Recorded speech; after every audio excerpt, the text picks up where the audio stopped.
Bonjour. Bonjour. À tous les deux.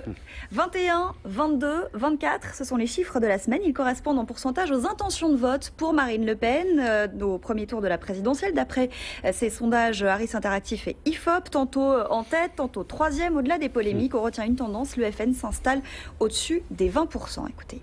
Je crois que le Front National est dans une grande dynamique. Je pense qu'effectivement, on pourrait assister demain à une vague bleu marine.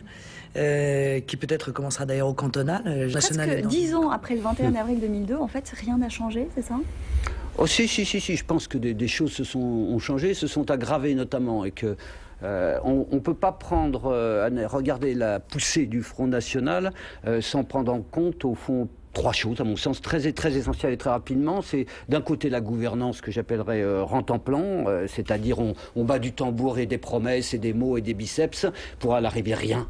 Échouer sur ce qui devrait être le fonds de commerce gouvernemental ou ce qui est promis comme tel, la délinquance, la poussée migratoire, la France dans son incarnation, tout ça, c'est complètement naufragé. Le deuxième point, c'est au fond la gauche raplapla totalement sur ses propositions, son idéologie et son fonds de commerce aussi, qui devrait être les inégalités, l'injustice, le service public à la dérive. Bon, et sur tous ces points-là, Marine Le Pen a jeté le grappin, si j'ose dire. Elle se balade parce qu'il n'y a rien, sinon un effondrement à la fois conceptuel et de l'action. Et le dernier point, c'est au fond aux grandes orgues, Zemmour et les autres, qui ont envahi de désastres musicaux et tragiques les scènes médiatiques et qui font résonner une telle musique sur tous les plateaux. Mais vous pouvez prendre n'importe quel exemple.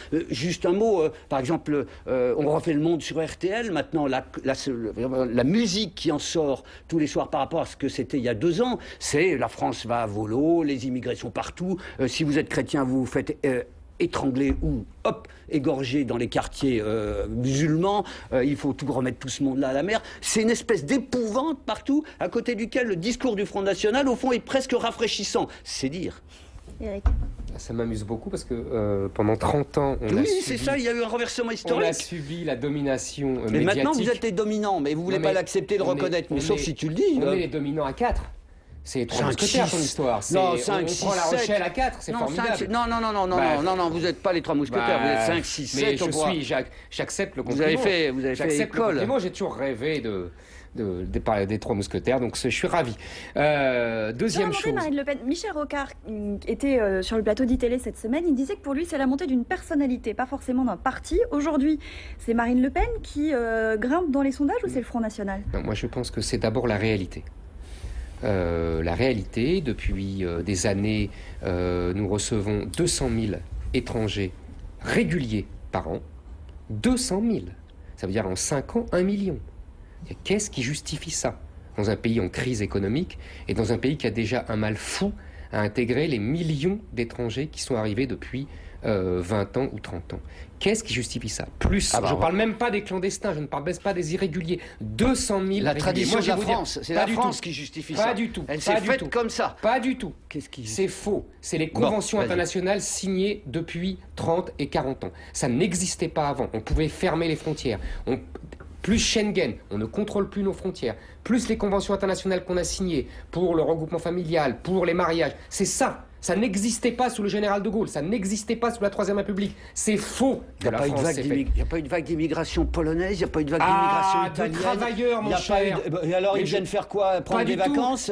Ils viennent. Ne me dis pas qu'ils viennent s'engraisser aux dépens de la République, ça, non, c'est pas possible. C'est pas moi qui parle comme ça. Non, je justement. te dis, aujourd'hui, les 200 000 étrangers qui viennent ne viennent pas pour travailler. Après, ils travaillent. Ils viennent parce qu'ils se marient et parce que c'est dans le cadre du regroupement familial. Deuxièmement, le positionnement de Marine Le Pen. Il faut bien comprendre que Marine Le Pen, je le dis depuis des années et depuis des mois, est venue sur un positionnement laïque, républicain. Elle dit « Vive la République », ce que ne disait pas son père. Elle parle de laïcité, elle parle d'État. Alors que le Front National était, dans les années 80, réganien et thatchérien. Elle parle de social. Vous avez vu aujourd'hui les transferts de syndicalistes CGT qui vont au Front National. Bref, elle a repris le positionnement, pour parler vite, gaulo-chevènementiste. Et c'est ça qui fait mal. C'est ça qui fait mal aux autres. Parce que les autres sont englués, le PS et l'UMP, dans les contraintes et les corsets européen et de la mondialisation et ne peuvent plus assumer un tel discours. Ce n'est pas l'UMP qui se droitise, contrairement à ce que dit Nicolas. Ce n'est pas l'UMP qui se droitise, c'est le RPR qui s'est centrisé.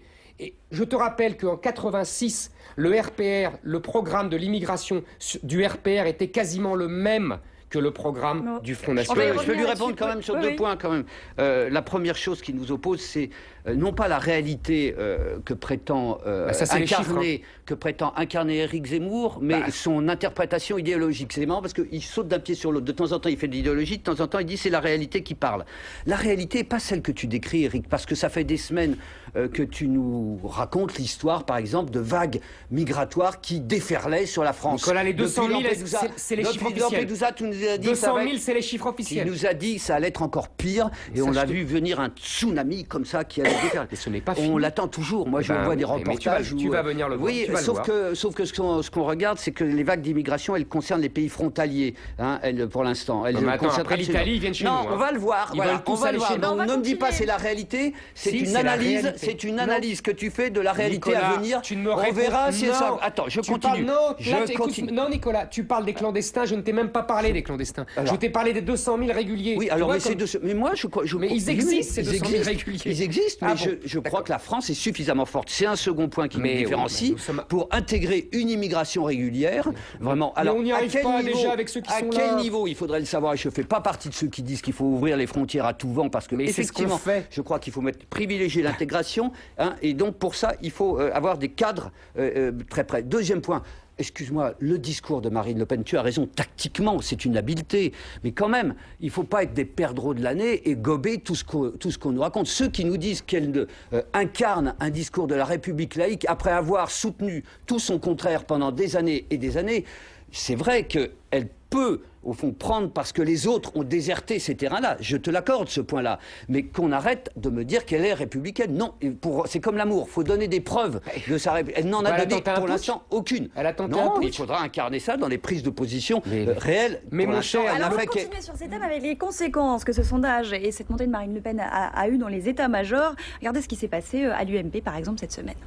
Nous refusons des primaires qui, à la veille des présidentielles, vont diviser les socialistes.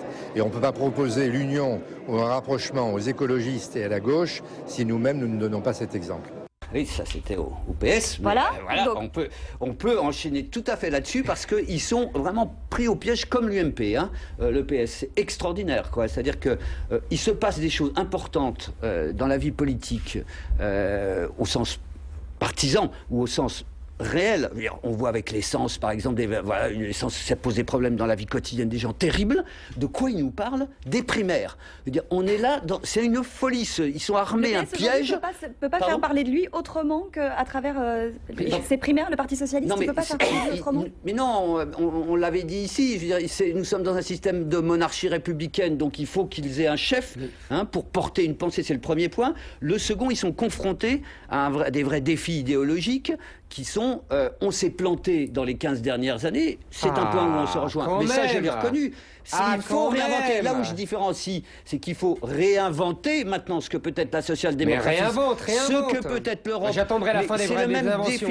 Oui, attends, tu vas voir, c'est le même défi pour l'UMP, parce que quand je vois les interviews de Laurent Wauquiez, en charge de l'Europe, qui nous dit c'est l'Europe qui doit nous sauver, alors qu'il n'y a aucune politique européenne de Nicolas Sarkozy, je veux dire qu'il prend des initiatives totalement isolées, ou bien avec l'Angleterre d'un côté, mais qui n'a aucune pensée européenne. Je veux dire, on se pince. Je veux dire, là, c'est un vrai défi qu'il y a devant nous, et au Parti Socialiste, plutôt que de nous dire ah machin, il est mieux que truc, etc. Je veux dire, qu'ils avancent intellectuellement. Et il est effondré, Eric. Mais je suis effondré parce qu'une fois de plus, je vais te faire la même réponse. La réalité, Doménac, la réalité. Non, mais c'est pas la réalité, Eric. C'est ta perception de la réalité, biaisée par une pensée qui a son intérêt, mais qui n'est pas la réalité. Le PS, tu l'as dit toi-même. Le PS, c'est complètement aligné sur le discours de la mondialisation libérale, et donc il le paye. C'est tout. C'est pas parce qu'il n'y a pas de chef, parce qu'il y a un chef, parce que c'est les primaires, parce que c'est ceci, parce que c'est cela. Ils sont dans la nasse. On va revenir à ce qui s'est passé cette semaine à l'UMP, à l'Assemblée nationale, après donc la publication de ces sondages très favorables à Marine Le Pen. Il n'est pas normal qu'on ne rassure pas les Français aussi sur toutes les populations qui viennent de la Méditerranée. Après tout, remettons-les dans les bateaux. Qu'est-ce qui se passe, Eric, entre l'UMP et le FN? C'est quoi? C'est une panique, fascination? Mais encore une fois, moi je vais vous dire, alors peut-être je vais vous surprendre, je ne comprends pas la polémique autour de ces propos. Je ne comprends pas pourquoi Fillon, Copé, la condamne. Qu'est-ce qu'elle a dit? Elle a dit ce que normalement tout État digne de ce nom doit, non pas dire, parce que c'est à l'ère de la communication télévisuelle c'est choquant, mais faire, c'est-à-dire renvoyer les gens qu'on ne veut pas recevoir et qui veulent forcer notre frontière. C'est la raison d'État. Alors je comprends bien que ça ne soit pas très compassionnel, que ce ne soit pas même à la limite très humaniste. J'ai lu une interview très intéressante de Cohn-Bendit qui dit puisque Marine Le Pen va à Lampedusa, je la défie de dire en face aux gens qu'on doit les remettre dans les bateaux. Il a tout à fait raison. Mais quand le général de Gaulle a sonné l'indépendance de l'Algérie, est-ce que les gens comme Cohn-Bendit ont dit que le général de Gaulle était inhumain et qu'il y avait 1 million de pieds noirs qui devaient prendre le bateau, toujours les bateaux, avec une valise pour venir en France? Personne n'a pleuré sur ces gens qui étaient français qui plus est.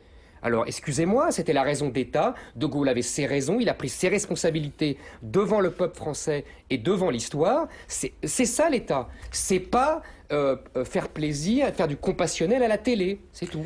Moi, je comprends très bien qu'on s'indigne et je dois dire que moi-même, je suis totalement ulcéré par cette dégradation de la pensée politique qui est symbolisée par Chantal Brunel, quand même ex-porte-parole de l'UMP, et qui décalque mot pour mot en plus les propositions de Bazo de Marine Le Pen. On est toujours dans les bateaux. Oui, tout à fait. Et je pense qu'il y a quand même...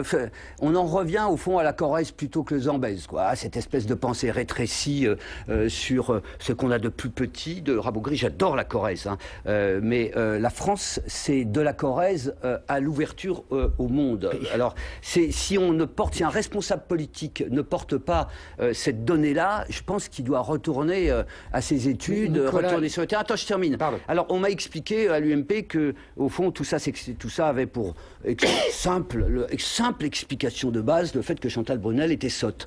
Sauf que quand je vois que Laurent Wauquiez, qui est un des plus intelligents de la classe politique de la relève, semble-t-il, qui a effectivement beaucoup de diplômes et qui est très fin, nous sort des propos du genre pétiniste sur Dominique Strauss-Kahn, qui n'a plus de racines, exactement comme Christian Jacob, parce qu'il est à Washington, qui fait partie, au fond, c'est implicite, quoi, de la bourgeoisie juive cosmopolite. Je me dis, si les plus intelligents basculent là-dedans aussi, c'est que vraiment, alors, on est dans un retour en arrière des plus dramatiques. Et donc là, il y a un moment, il faut dire stop, et pas seulement dire, comme fait Fillon, on ne se reconnaît pas là-dedans, mais dire stop, on a un autre discours à opposer, sinon on sera embarqué par Le Pen, justement, et on sombrera avec son bateau. On est un peu pressé par le temps.